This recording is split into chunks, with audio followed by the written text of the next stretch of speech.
Look, with Imaginative Storm, writer's block is a myth. It's been 2 years since I completed the Imaginative Storm, and I can tell you that for me, the writing hasn't stopped.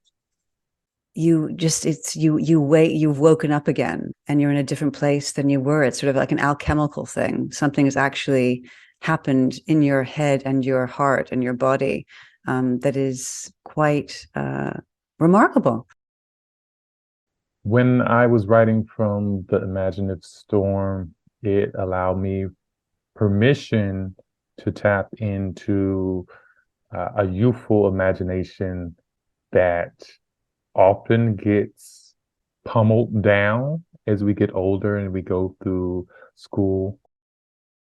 There isn't this sort of expectation that you're going to write something perfect.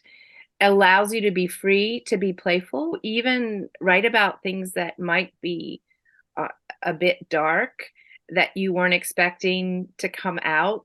And the way the prompts are created allows me to write about what I don't know. And I realize what's inside is more than I imagined.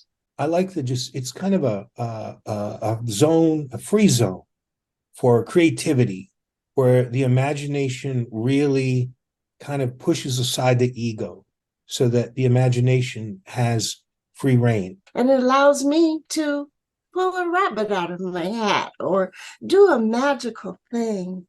It brings out great ideas, and it strengthens my writing ability.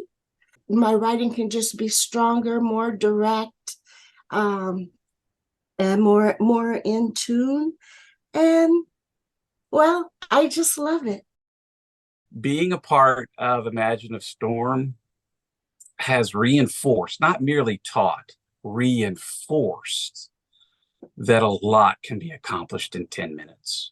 And I am always blown away with what pops out at the end of my 10 minutes, which I find very exciting. I mean, it's very creative because I normally, I'm a scientist, and I normally write with an incredibly logical vein almost. The Imaginative Storm just pushes me out of that box, out of my comfort zone, I guess, is really what I want to say.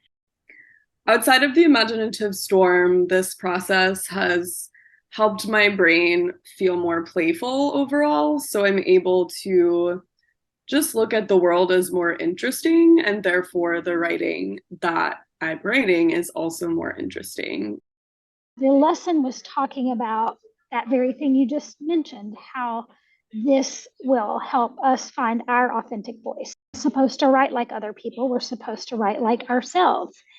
I felt that so strongly. I said to myself, even out loud, that is my voice.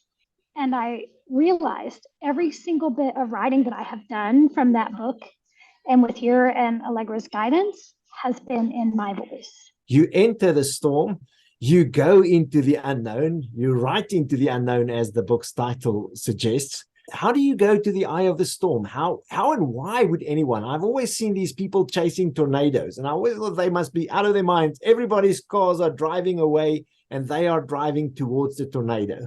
And I think we need more of that in our own lives, where we can chase the tornadoes of our own creativity, because those people find the joy, the adventure, the passion, the love for what they do, because they rush in where angels or whatever fear to tread, I think. And I think, yeah, you rush in, but knowing that someone's got your back covered, you're in good company.